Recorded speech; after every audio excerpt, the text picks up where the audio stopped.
Good morning, again, students. I welcome you all to hybrid schooling system of SP Smart.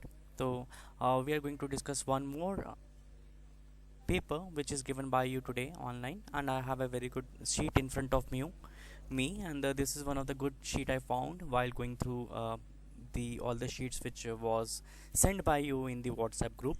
So starting off with this sheet, I'm very happy with the way she has written the paper, and she has brilliantly accepted my and Nidhi's ma'am instruction by starting the paper from section C. बच्चे, पहले भी मैंने आपको ये कहा था कि जब भी हम पेपर स्टार्ट करेंगे then we have to make sure कि हम पेपर टाइम पे ख़त्म करें, और whenever we will be starting a paper we should be very firm with the things which we know the best, because we believe in the first impression is the last impression. So the girl whose sheet I will be sharing with you, she has done this paper very nicely. There are few mistakes I will be discussing upon while going through the discussion of the same, but overall it is a nice paper and the strategies instructions has been followed by this student nicely. And this is my request to everyone who is listening and watching my video, that whenever you will be starting up with English as an paper for your finals or upcoming exam, please start it from section C. After completion of section C, go with section B, and after the completion of section B, go with section A. So coming on section C, first question. The first question says extract. The first question of section B that comes from extract, as I am showing you in the paper, right? It is extract which is there from a very nice poem, one of the creative poem which has been included in your syllabus, and the name of the poem is The Laburnum Top. The very first question says what time of the day and season is indicated in the above lines. तो बच्चे, कौन सा दिन है, मतलब दिन का कौन सा टाइम है और कौन सा सीजन है, तो इट इज़ बीइंग क्लियर. जो दिन है, ये दिन का जो टाइम है वो आफ्टरनून है, और जो सीजन है वो ऑटम है. The second question is there. In second question it has been asked why is the laburnum top silent. Laburnum top जो है वो silent क्यों है? The girl has answered beautifully. I will be reading out the same answer for you all. This girl has written, the laburnum top is still silent and quiet in the afternoon of September sunlight, because no one is there to disturb the silence of the tree. Because the tree is inactive. बच्चा, अगर आप इस poem में जाएंगे वापस, तो tree inactive क्यों है? क्योंकि यहाँ पे बिल्कुल भी चहल पहल नहीं है, यहाँ पे नॉइस नहीं है, क्योंकि गोल्ड फिंच नहीं आया. अगर हम बात करें, जो ट्री है वो एक्टिव कब होता है? एक्टिव तब होता है जब गोल्ड फिंच वहाँ पे आता है, और जो गोल्ड फिंच के यंग वंस हैं उसको देख के क्रीप करते हैं, शोर करते हैं, तो ट्री एक्टिव होता है. Because of the absence of gold Finch the tree is inactive. Okay. What does a yellow leaf, few yellow leaves signifies? It is signifying the season. इसमें सीजन की बात चल रही है, यानी जब लीव्स गिरते हैं. क्या होता है बच्चे? जब पतझड़ होता है, जब ऑटम होता है, तो ऑटम सीजन में ऐसा होता है कि जो लीव के, जो ट्रीज के लीव्स हैं वो ग्रीन से येलो टर्न अप होते हैं, और जब वो येलो टर्न अप होते हैं तो वो नीचे गिरते हैं. तो पतझड़ जिसको हम हिंदी में कहते हैं, एंड ऑटम सीजन ये रिफ्लेक्ट करता है. Now the next question is, who is the poet of this poem? The poet is Ted Hughes. I am emphasizing on this thing. बच्चे, आपके जितने भी poems हैं, there are 5 poems in your hornbills. आपको सभी poems के नाम और उनके poets जो हैं वो पता होने चाहिए. Okay. Coming to next question. The next question is a short answer type question. Short answer type question जब भी आएंगे, आपको ऑप्शन दिया जाएगा, and you have to answer any 2 question. The first question is, how is the father's helplessness brought in this poem? Father की helplessness poem में किस तरह से दिखाई गई है? If I talk about this particular question has been taken from father to son. Father to son, इसकी जो पोइट है वो है एलिजाबेथ जेनिंग्स. तो फादर की हेल्पलेसनेस ये है कि father is not in a good relationship with his sun. Father और सन का जो रिलेशन है वो अच्छा नहीं है. फादर और सन का जो रिलेशन बचपन में था वो बहुत अच्छा था, मगर जैसे ही सन बड़ा होता गया, राइट, वो एडोलेसेंस में पहुंचा, तो इट्स ए यूनिवर्सल फैक्ट कि जब सन ग्रो करते हैं तो फादर और सन में डिफरेंसेस आने शुरू होते हैं, तो उनकी अंदर डिफरेंसेस आने शुरू हो गए और डिफरेंस आने के कारण फादर को अपने सन की लाइक्स और डिसलाइक्स भी नहीं पता.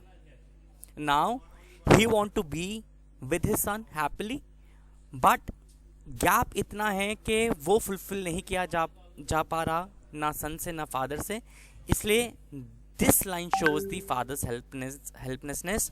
He wants to live with the son, but unfortunately he is not able to live back with his son happily as he used to do when his son was a child. Okay, coming to the next question बच्चे, the next question is how does the rain give back to life?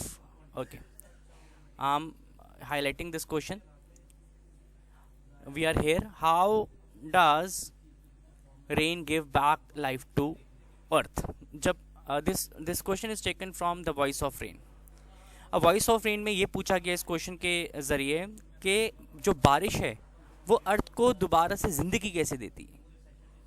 ठीक है, this is not been done by this child, तो इसके बारे में मैं आपको बताऊंगा. सी क्या होता है कि जब रेन अर्थ पे आती है तो रेन लाइफ देती है, प्लांट्स को पानी देती है, राइट, एनिमल्स को, प्लांट्स को वो रिजुवनेट करती है, जिससे अर्थ जो है वो रिवाइव हो जाती है और अर्थ की जो अर्थ में जो लाइफ है वो लाइफ सपोर्ट करती है और इट्स फेल्ट लाइक कि अर्थ में दोबारा से जान आ गई है और उसको फिर से रेन ने रिजुवनेट कर दिया है. ओके, सो ये क्वेश्चन थे बच्चे, एक स्टैक बेस्ड क्वेश्चन था जो कि 4 नंबर का आता है और शॉर्ट आंसर टाइप क्वेश्चन थे जिसमें आपको ऑप्शन होती हैं.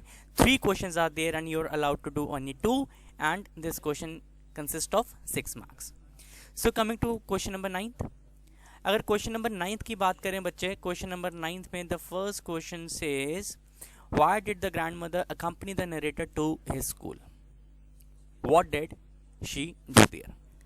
ग्रैंडमदर खुशवंत सिंह को, this question is been taken from the portrait of the lady. Grandmother Khushwant Singh को किस तरह से अकम्पनी करते थे, क्यों अकम्पनी करते थे, and what did she do there, वो क्या करती थी वहाँ पे.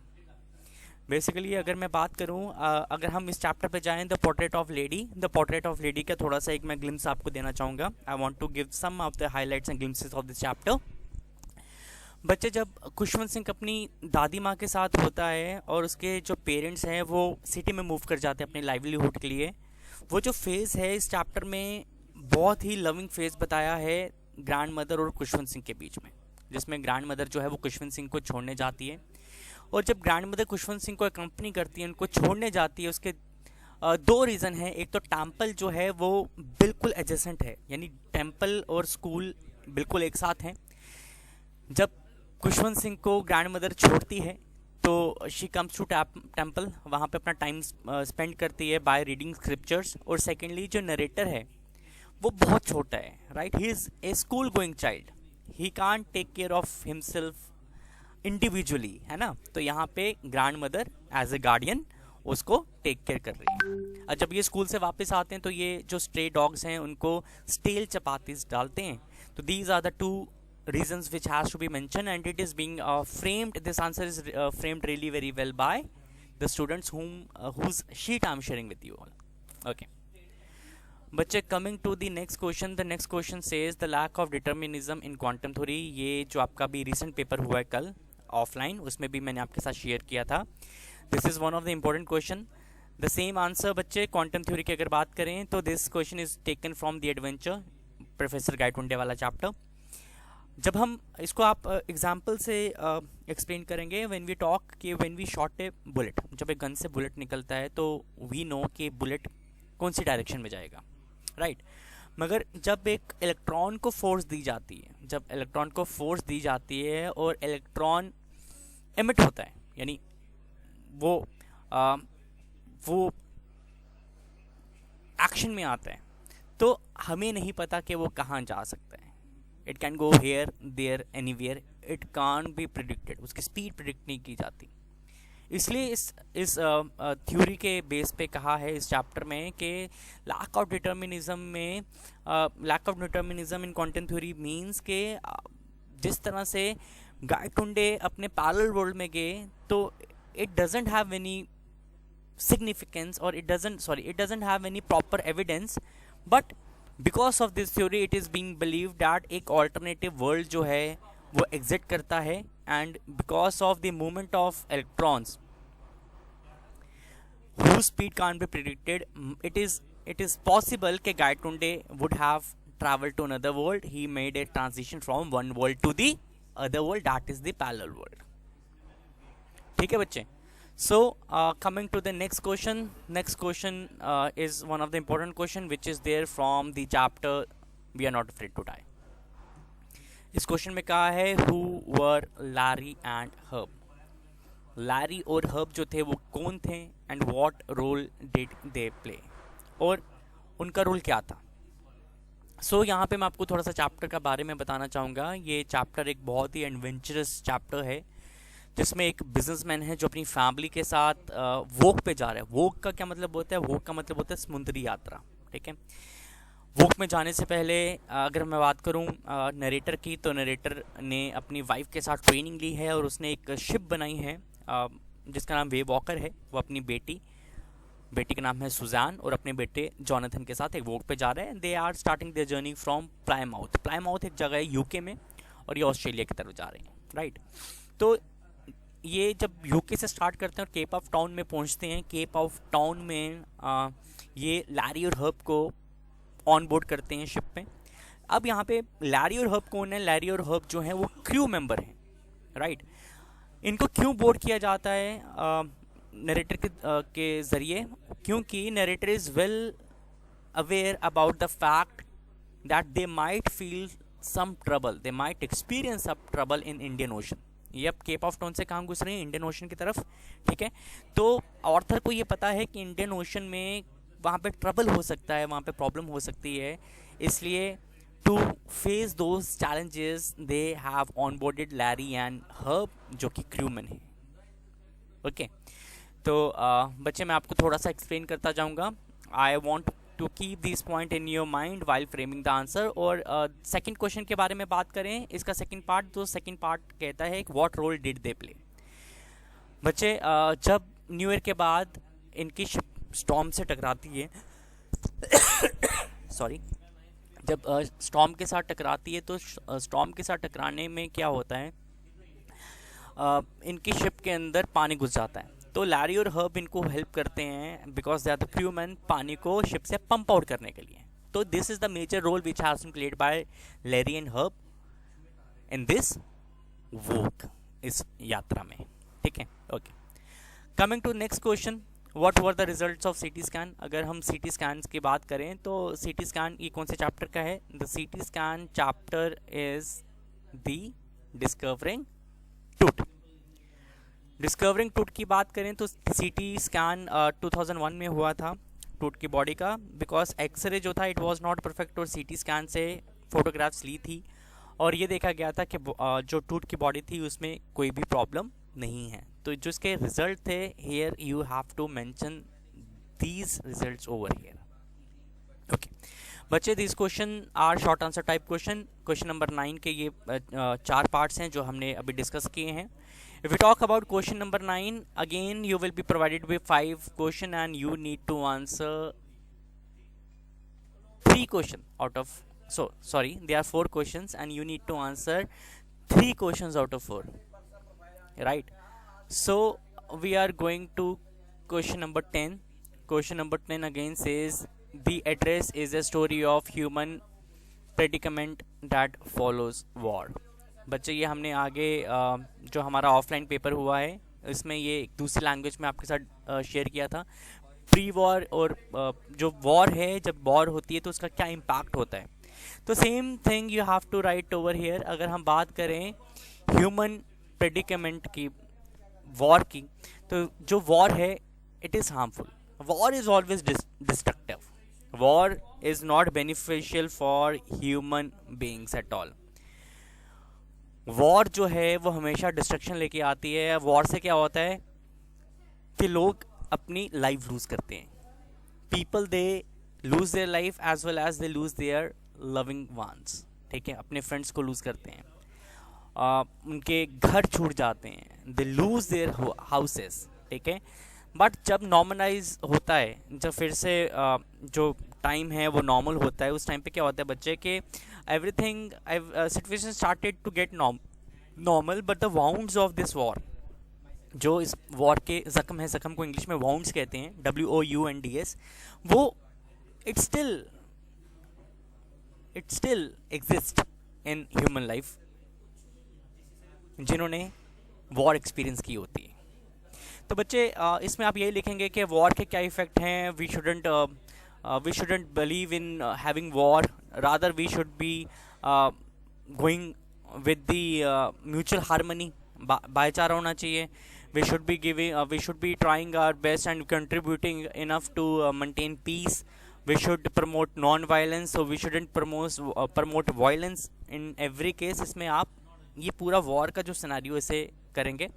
और जो अगर मैं बात करूँ नरेटर की, this question is from the address, तो दी एड्रेस में मिंगो ने भी काफ़ी ज़्यादा प्रॉब्लम्स फेस की। आप बता सकते हैं कि पहले उसका खुद का घर था, मगर आफ्टर वॉर जब होने लगा तो उसको अपना सारा सामान उसकी मदर ने जो था वो सारा सामान जो था वो मिसेस डॉलिंग को दे दिया, राइट, जिसकी वजह से they have lost their valuables, ठीक है। उसके बाद जब नॉर्मल हुआ, उसकी मदर नहीं थी, she has passed away, but previously before war she was having her own house. Now after war she lost her mother and she was living in a rented accommodation. So these all things can be jotted down in this answer, right? So इसके और में एक answer एक question है, the question says give a brief character sketch of Mrs. Pearson. तो Mrs. Pearson is a very prominent character of the Mother's Day।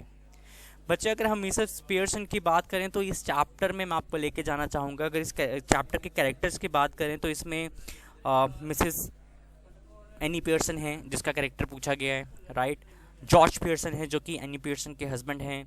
इसमें Mrs फिट्जजेराल्ड है, right. इसमें Pearson, mister and Mrs Pearson के बच्चे हैं, Doris जो उनकी बेटी है और सारल जो उनका बेटा है। तो I just want to take you to the characters ताकि आपको याद हो जाए या आपको पता चल जाए कि हम किस चैप्टर की बात करें। तो चैप्टर इज़ मदर्स डे। अगर हम मिसेस पियर्सन की बात करें तो मिसेस पियर्सन के कैरेक्टर की बात करें, इसमें यह देखा गया है कि Mrs Pearson is a very loving mother, बहुत ही लविंग मदर है। She keeps every single thing to keep her family happy. She works non stop 24/7, अपने फैमिली के ऑर्डर्स मानती है, अपने बच्चों के ऑर्डर्स मानती है, उनके कपड़े प्रेस करती है, हाउस होल्ड चोर्स करती है, ढेर सारा काम करती है। She doesn't take holiday on Sunday and Saturdays and at the last she is not getting paid for it. Paid का मतलब उसको पैसे वाला पेड नहीं, at the end she is not paid for it, मतलब she is not getting respect from the family members, right. दूसरी बात करें तो she is being treated as a slave by the family उसको ऑर्डरिंग करती है तो उसको स्लेव की तरह ट्रीट करती है। दो she is not a slave, she is wife of mister George Pearson and she is mother of 2 kids, Saral and Doris, right. Mrs Pearson की बात करें तो ये बहुत ही सॉफ्ट हार्टेड है। सॉफ्ट हार्टेड मैं इसलिए बोलूँगा क्योंकि if you remember in the chapter, जब इन्होंने मिसेस पियर्सन ने फिट्जजेराल्ड के साथ अपनी पर्सनालिटी स्वैप की और ये वापस अपने घर में जाती है और देखती है कि किस तरह से जो मिसेस फिट्जजेराल्ड है जो अभी पियर्सन की बॉडी में है वो किस तरह से बिहेव करती है, और she feels sympathy for the family, है ना। इसलिए she is a soft hearted person and she is a very good decision maker. यहाँ पे मैं इसलिए कहूँगा कि जो ये मिसेस पियर्सन है, एनी पियर्सन, ये डिसीजन मेकर इसलिए है क्योंकि at the right time she took a right decision and got her personality swapped with Mrs Fitzgerald so that Mrs. Fitzgerald can fix her family right and can set things for Mrs. Pearson. Got it? Okay. तो बच्चे अब हम question 11th की बात करते हैं। If I talk about question 11th with you all, the question 11th says the growing human population is responsible for the declining health of Earth. How? तो यहाँ पे एक बहुत ही नॉर्मल टॉपिक है, this is a very general topic and I know we all are aware of it. इसमें human population की बात की। तो पॉपुलेशन किस तरह से हमारी हेल्थ की हमारे जो अर्थ की हेल्थ है उसे डिक्लाइन कर रहा है। तो बच्चे यहाँ पे हम सभी इन पॉइंट्स को कवर करेंगे। This is the same question which was there in the last set also. ठीक है, किस तरह से डिक्लाइन कर रहा है। पॉपुलेशन ज़्यादा है तो opportunities are less, unemployment is there. ठीक है, लोगों को नौकरियां नहीं मिल रही हैं, unemployment there, poverty is there. ठीक है, लोगों को लोग पॉवर्टी है वहाँ पे बहुत सारा। हमारे जब देखो अगर अगर पॉपुलेशन ज़्यादा है मगर हमारे अर्थ के जो रिसोर्सेज हैं वो लिमिटेड है, अर्थ का जो एरिया है वो तो लिमिटेड है ना बच्चे। तो अर्थ का जो लिमिटेड एरिया है जहाँ से हम रिसोर्सेज लेते हैं, तो रिसोर्सेज बहुत ही कम हैं और पॉपुलेशन बहुत ज़्यादा है, तो हम पॉपुलेशन की डिमांड भी मीट नहीं कर पा रहे। दूसरी बात, over population is causing deforestation. Deforestation मतलब कि जब भी कोई फैमिली है, they want house to live. House के लिए स्ट्रक्चर बनते हैं, रोड्स बनते हैं, है ना, कॉलोनीज बनती हैं। When new colonies are made, structures are made, तो किस पे बनाए जाते हैं? They are compromised against the nature. Deforestation किया जाता है, राइट। जिससे ये आगे क्या लीड करते हैं, इससे ग्लोबल वार्मिंग होती है। आप देख रहे हैं कि टेम्परेचर इम्बैलेंस आजकल चल रहे हैं, राइट। तो टेम्परेचर इम्बैलेंस होता है, ओजोन लेयर डिप्लीशन हो रही है जिसकी वजह से यूवी रेज फॉल कर रहे हैं। तो ये सभी आप ओवर पॉपुलेशन के इफेक्ट जो हैं वो कोलैबोरेटिव वे में लिख सकते हैं। And this girl has written it really very well and I have no objection in giving her 6 out of 6, right. So coming to the or part, है ना, और पार्ट में यहाँ पे प्रोफेसर गाय टुंडे का कैरेक्टर स्केच है। प्रोफेसर गाय टुंडे की बात करें तो it is a prominent character of the adventure. बच्चे अगर याद होगा, अगर हम प्रोफेसर गाय टुंडे की बात करें, we are talking about this particular question, the last one. Professor Gaitonde कौन थे? He was a historian. वो प्रोफेसर थे जो कि हिस्ट्री पढ़ाया करते थे। प्रोफेसर के होने के साथ साथ ही was A very good researcher, वो रिसर्च करते थे। He was a very strong personality, है ना। ही was having a very keen observation, क्योंकि जब ये पैरेलल वर्ल्ड में गए और पैरेलल वर्ल्ड में इन्होंने देखा कि एंग्लो इंडियंस हैं सरहद में, या फिर इन्होंने एक बड़ी ही प्रोमिनेंट बिल्डिंग देखी ईस्ट इंडिया कंपनी की, इन्हें रियलाइज़ हुआ कि ये तो 18-19 सेंचुरी में थी, ये 20th सेंचुरी में नहीं थी, राइट। तो इन सभी की इन्होंने देखा। तो इन्होंने कहाँ से ये देखा? इन्होंने इन सभी चीज़ों को ऑब्जर्व करके देखा, है ना। इन्होंने हर एक चीज़ को ऑब्जर्व किया। तो he was having a very good observation power. दूसरा, he was a self respected person. Self respected person कैसे बच्चे? जब पैरेलल वर्ल्ड में ये आज़ाद मैदान में जाते हैं और पैरेलल वर्ल्ड में आज़ाद मैदान में जाके ये देखते हैं कि प्रेसिडेंशियल चेयर में कोई नहीं बैठा होता, इन्हें फील होता है कि यार कोई भी लेक्चर जो है, कोई भी सेशन जो है वो अधूरा, it is not completed without the chairperson who will be sitting on the presidential chair. तो जब ये बैठने जाते हैं लोग, इनको people through tomatoes and people hit him, and इसके बाद इनकी नींद खुलती है तो ये दोबारा हॉस्पिटल में होती हैं प्रेजेंट वर्ल्ड में, और ऑर्गेनाइजर्स ने इनको इनवाइट किया होता है आज़ाद मैदान में फॉर हिज 1000 लेक्चर। तो ये उसे डिनाई करते हैं, है ना। एंड दिस शोज़ के he was having self respect के जो इनके साथ अनफॉर्चुनेट इंसिडेंट हुआ है, now he is not willing to go for the session again in that place, particularly in the new world. तो बच्चे इस तरह से आप इसे लिख सकते हैं। कुछ इंस्ट्रक्शंस मैं आपको यहाँ पे फिर से देना चाहूँगा। I am repeating those instructions again for you.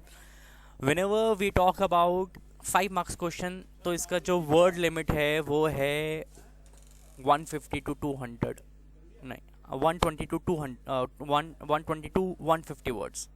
अगर मैं 6 मार्क्स क्वेश्चन की बात करूँ तो वो 150 to 200 वर्ड्स का रहेगा। अगर मैं बात करूं बच्चे यहाँ पे 8 मार्क्स क्वेश्चन की तो 200 to 250 वर्ड्स। लेटर की बात करें तो 120 to 150 वर्ड्स। और जो आपके 2 मार्कर यहाँ 3 मार्कर्स हैं वो आप 50 से 75 वर्ड्स के लिखेंगे। तो यहाँ पे we are ending our section C, now we are moving towards section B.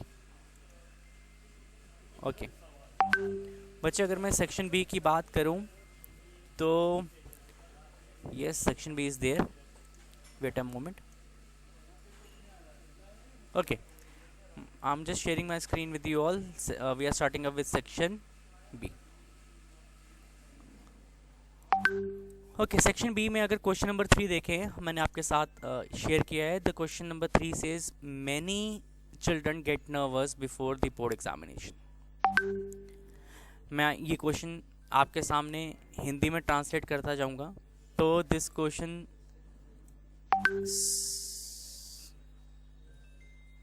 Question says कि बहुत सारे ऐसे बच्चे हैं जो कि एग्ज़ाम से पहले नर्वस हो जाते हैं, राइट, जो उनकी हेल्थ को इफ़ेक्ट करता है, उनकी परफॉर्मेंस को इफ़ेक्ट करता है.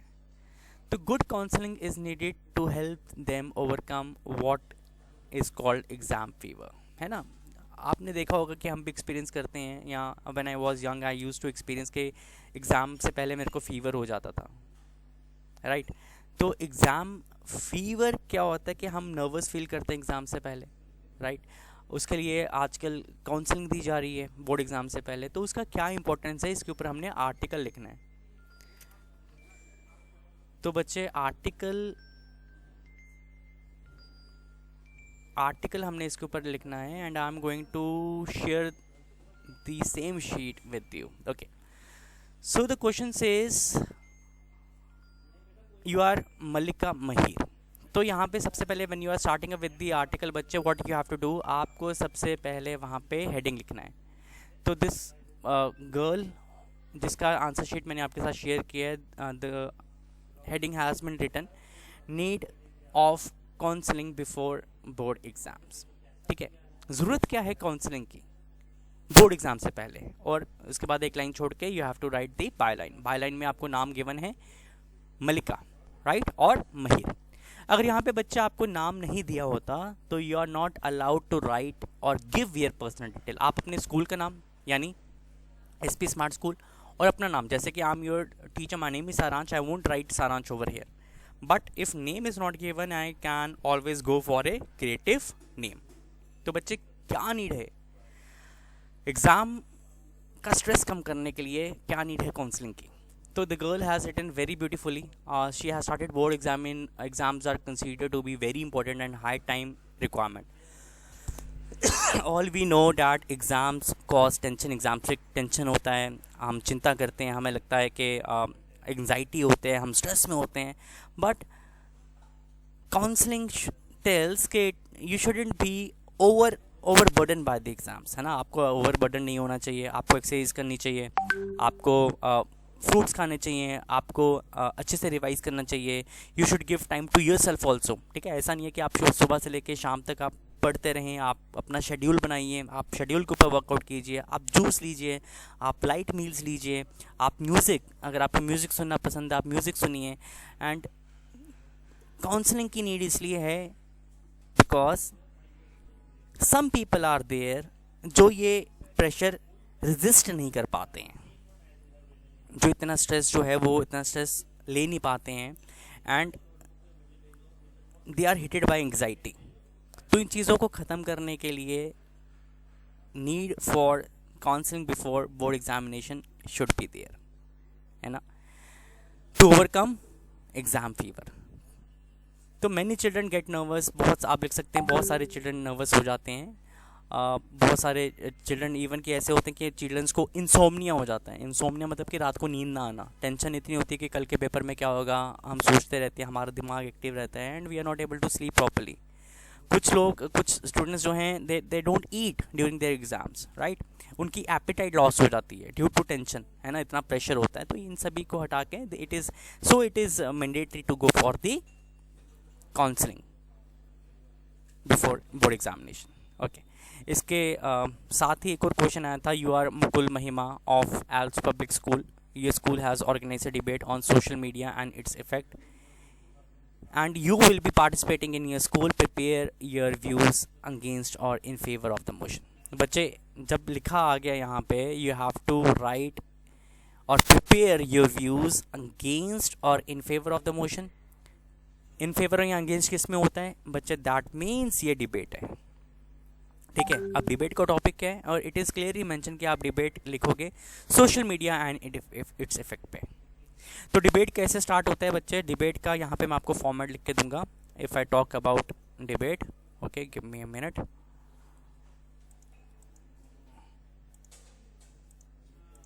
If I talk about debate, debate में आपको एक स्टैंड लेना होता है whether to speak in favour of the topic और अगेंस्ट द टॉपिक। तो अगर सोशल मीडिया की अगर हम बात कर रहे हैं, इफेक्ट्स ऑफ सोशल मीडिया, तो सबसे पहले हम लिखेंगे हेडिंग। फॉर एग्जाम्पल हेडिंग, आपकी जो हेडिंग है ये सेंटर में आएगी। After that you have to leave a line, you have to, अगर आप टॉपिक के फेवर में बोल रहे हो, you will be mentioning over here you are writing in favour of the topic, okay, in with the motion और in favour of the topic with the motion. अगर आप टॉपिक के अगेंस्ट बोल रहे हो, then you have to write against the motion. Leave a line, start with body. अब body आप कैसे स्टार्ट करते हैं बच्चे, I have already told you when you will be starting up your body you have to start with perfect opening lines. Opening lines मैंने आपको लिखाई भी है, मैं आपको फिर से नरेट करता हूँ।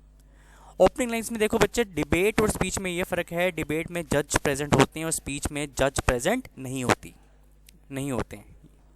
तो जो मॉर्निंग असेंबली में हम कंपेयरिंग करते हैं, स्पीच बोलते हैं, वो स्पीच है, मगर डिबेट में इट इज़ अ कंपटीशन और वहाँ पे जज होते हैं। आप किस तरह से इसकी लाइन्स फ्रेम कर सकते हैं, you can write in a very easy and normal way. Good morning respected principal sir, esteem जजेस, worthy teachers and my dear friends, today I, Mahima of Els Public School, is going to speak against the topic, and the topic is social media and its effect।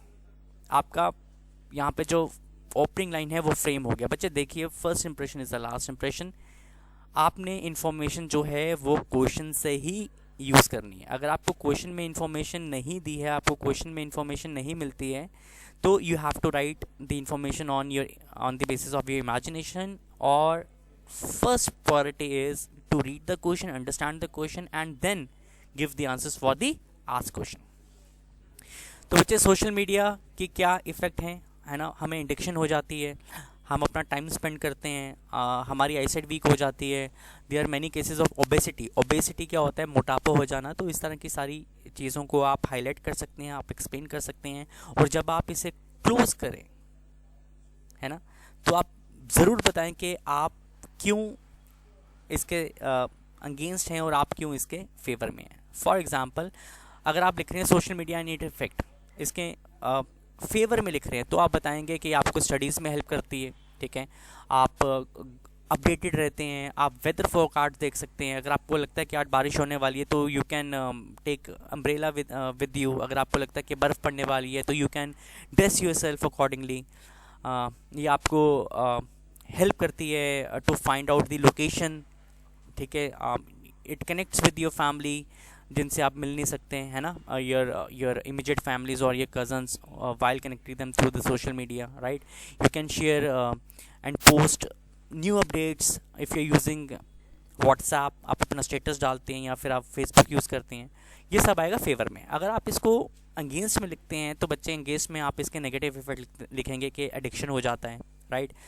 इसमें कुछ ऐसी चीज़ें दिखाई जाती हैं which is not appropriate, right. आपकी आई site week हो जाती है, यू में lose your I site, right. आप ओबेसिटी से प्रोन हो जाते हो। तो ये सारी चीज़ें आप इसमें लिख सकते हो as per your wish what you want to write about it. But you have to clearly mention, अगर आप एडवांटेजेस लिख रहे हो तो you have to go with the motion. अगर आप एडवांटेजेस नहीं लिख रहे, डिसएडवांटेजेस लिख रहे हो, तो you have to mention that you are going against the motion. ठीक है बच्चे, ओके। सो अगर हम यहाँ पे क्वेश्चन 4 की बात करें तो question 4 says write a letter to light way sport Amrapali Thane placing an order for sports articles. So this is a business letter, right, जिसमें आप ऑर्डर प्लेस कर रहे हैं। आप किसको लेटर लिख रहे हैं, आप लेटर लिख रहे हैं राइट वे स्पोर्ट्स को, अमरापली, ठीक है। And you are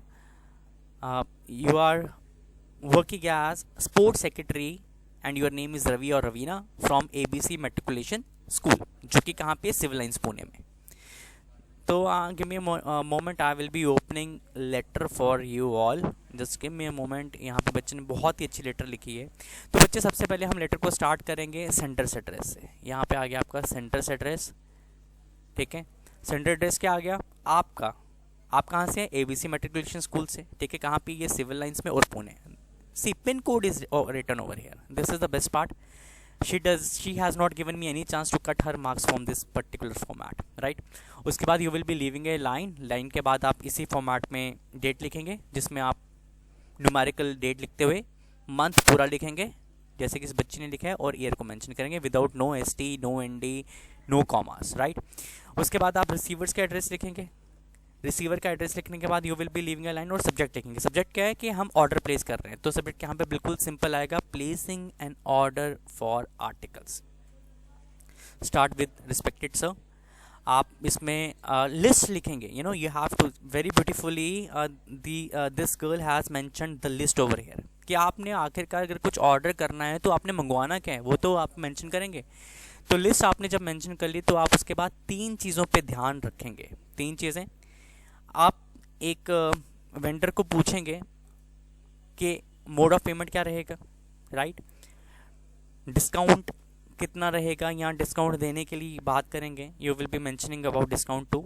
and third condition which you will be highlighting on is if the items found faulty, अगर आइटम जो है वो फॉल्टी या फिर डैमेज आपको मिलती हैं तो आप उनके अगेंस्ट कोई भी पेमेंट नहीं करेंगे।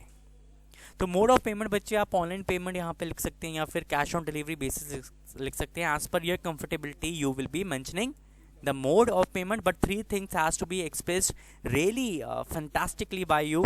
एक, मोड ऑफ पेमेंट क्या रहेगा, आपकी आइटम लिस्ट सबसे पहले, उसके बाद मोड ऑफ पेमेंट क्या रहेगा, मोड ऑफ पेमेंट के बाद यू विल बी मेंशनिंग कि कितना डिस्काउंट रहेगा, और लास्ट कि अगर कोई आइटम टूटी हुई मिलती है, फॉल्टी मिलती है, डैमेज मिलती है तो आप उसके अगेंस्ट कोई भी पेमेंट नहीं करेंगे।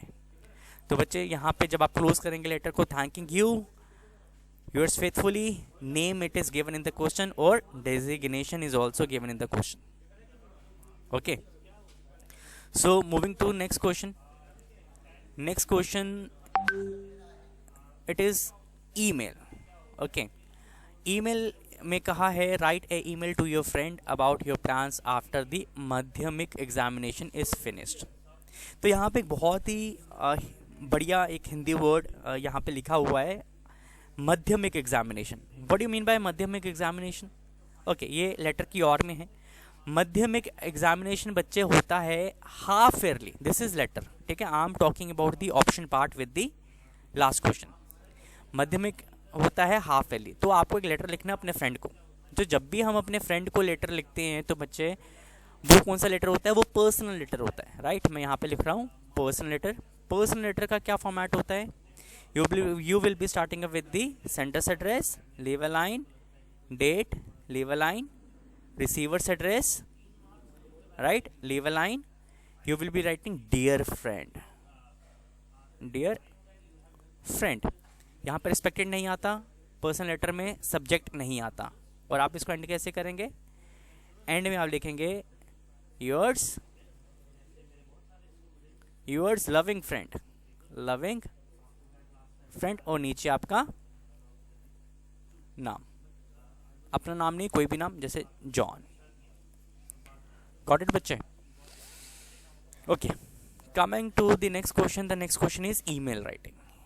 ईमेल का बच्चे you have to be thorough with the format, ठीक है। ये I am sharing this sheet with you, बहुत ही अच्छा फॉर्मेट बनाया है। अगर ईमेल की बात करें तो question says write an email to your friend for inviting him to your sister's marriage. आप एक ईमेल लिख रहे हैं अपने फ्रेंड को, जिसमें आप अपने फ्रेंड को inviting him to your sister's marriage, आप अपने फ्रेंड को अपनी बहन की शादी में बुलाना चाहते हैं। तो बच्चे इसका एक सिंपल फॉर्मूला है जो मैं हर बार बताता हूँ, इस बार भी बता रहा हूँ। FDTCS, F मतलब फ्रॉम, राइट, D मतलब डेट, T मतलब टू, CC एंड सब्जेक्ट, और डेट के बिल्कुल सामने आएगा time. I will be reading out this email for you all, this is written beautifully by one of the student. सबसे पहले फ्रॉम का लिखा, ठीक है। डेट का फॉर्मेट ऐसा होना चाहिए। टाइम आप मेंशन करेंगे, टू, जिसको आप ईमेल लिख रहे हैं उसका ईमेल एड्रेस लिखेंगे, और subject invitation for sister's marriage, right. Email has to be start with dear in this way, dear Himani और डियर फ्रेंड, ठीक है। जब भी हम अपनी पर्सनल कन्वर्सेशन करते हैं, या मैंने आपको हमेशा बताया कि जब भी आपके रिलेशंस में आपके रिलेटिव्स घर आते हैं तो आप सबसे पहले क्या करते हो, आप उनका हाल चाल पूछते हो, right. You will be asking about themselves, जैसे कि बहुत ही अच्छे से the initial lines has been framed by this girl, hello how are you, hope this mail finds you in the best of your time, I am very happy to write you on my sister's marriage, which will be held on 15th March 2024 at Saraswati Hotel. I would like to invite you for the same, and I hope you will be there attending the marriage function along with your family, right? I will forward the address with the directions on the WhatsApp along with my new number. Okay, I hope you will be making to my sister's marriage. Give my regards to uncle and aunt. With regards, your name Harshita. Okay बच्चे, तो इस तरह से आप email को frame कर सकते हैं. Now if I talk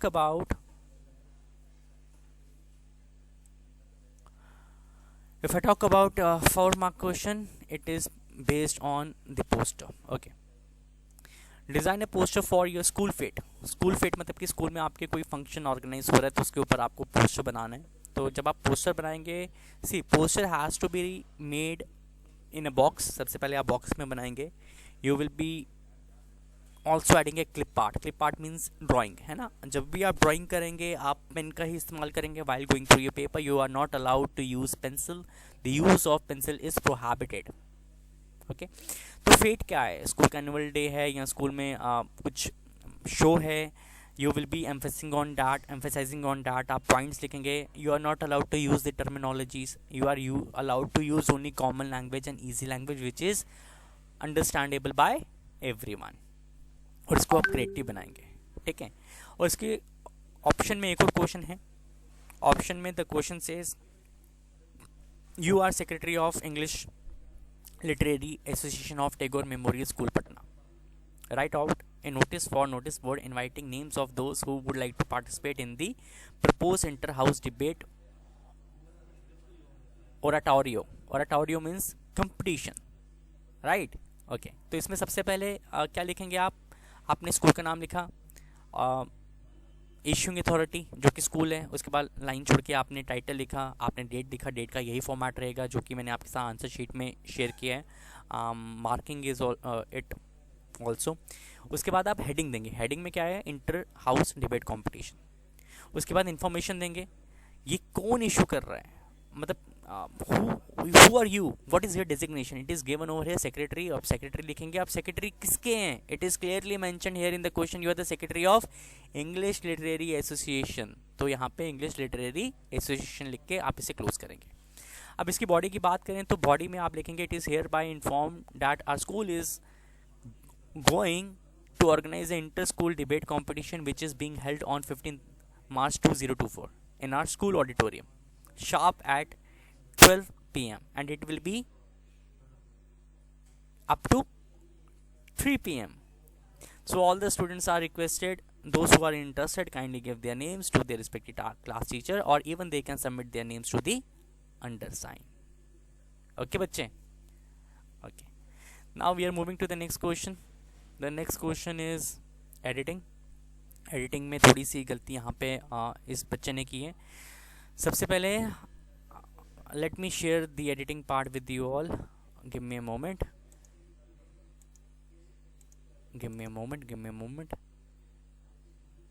Editing. Yeah, editing is here. The blistering heat making नहीं बच्चे, the blistering heat makes, right? Thursday the hottest day of the season.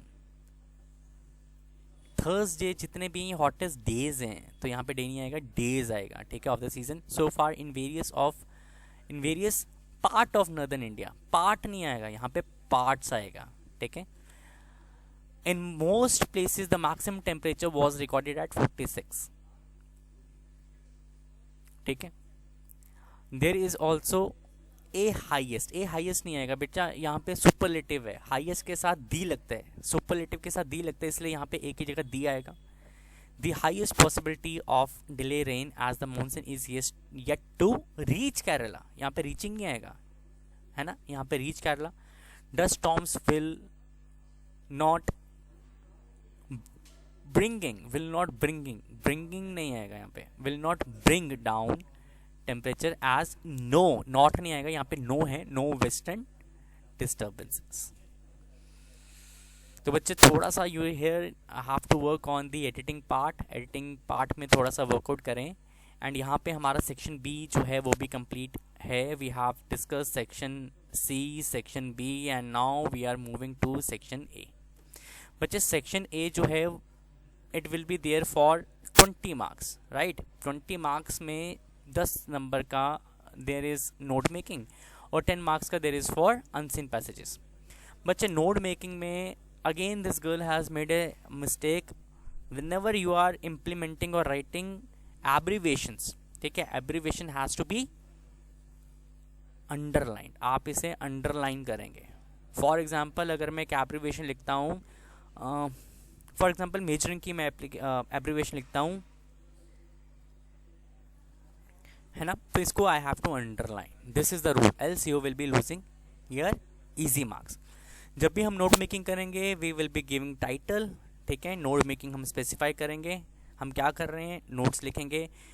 Again we have to start with sub heading 1 and we will be numbering it as 1। इसके सब points बनाएंगे, देखो 4 जो है वो minimum सब हेडिंग होनी चाहिए, इसके मिनिमम इंडिविजुअल 4 सब पॉइंट्स होने चाहिए। 4 सब पॉइंट्स कैसे बनेंगे, जैसे कि बने हैं 1.1, 1.2, 1.3, 1.4, 1.5। But again a silly mistake has been done by this student, इन्होंने एब्रीवेशन में अंडरलाइन नहीं किया है। बच्चे एब्रीवेशन में आपने अंडरलाइन करना है। अगर आप एब्रीवेशन नोट मेकिंग में यूज़ कर रहे हो जिसे आप एब्रीवेशन बॉक्स में स्पेसिफाई नहीं कर रहे तो वो गलत है। अगर आप एब्रीवेशन बॉक्स में एब्रीवेशन लिख रहे हैं तो आपको नोट मेकिंग में भी स्पेसिफाई करनी है, राइट। मिनिमम 4 सब हेडिंग, इंडिविजुअल मिनिमम 4 सब पॉइंट्स, और उसके बाद आप एक एब्रीवेशन बॉक्स बनाएंगे इस तरह से जहाँ पे कीवर्ड्स और एब्रीवेशन लिख के मेंशन करेंगे। समरी आप टाइटल देंगे, जो आपका नोट मेकिंग का टाइटल है और समरी का टाइटल है वो सेम नहीं होना चाहिए, ठीक है। आप चाहें तो नोट मेकिंग के टाइटल में एब्रीवेशन यूज़ कर सकते हैं, बट समरी के टाइटल में you are not allowed to use abbreviation. आप इसे हेडिंग दीजिए, 80 मार्क्स की समरी लिखिए, it has to be there in present tense, ठीक है। जब भी आप समरी बनाएंगे प्रेजेंट टेंस में बनाएंगे, ये 80 वर्ड से ज़्यादा की नहीं होनी चाहिए, okay. I am moving to your next question, that is unseen passages. Unseen passages में you have to go through the passage nicely, आप पैसेज को पढ़िए, but when you are answering unseen passage, बच्चे आप क्वेश्चन लिखेंगे इस तरह से और उसका आंसर देंगे। अगर आप क्वेश्चन नहीं लिख रहे हो, डायरेक्ट आंसर दे रहे हैं, then definitely evaluator will cut your marks and you will be losing your easy marks, okay. अगर मैं आपको ये शो करूँ, यहाँ पे क्वेश्चन लिखा है और क्वेश्चन के 4 ऑप्शंस दिए हैं। You are not allowed to write the whole 4 options, you have to write the initial statement only.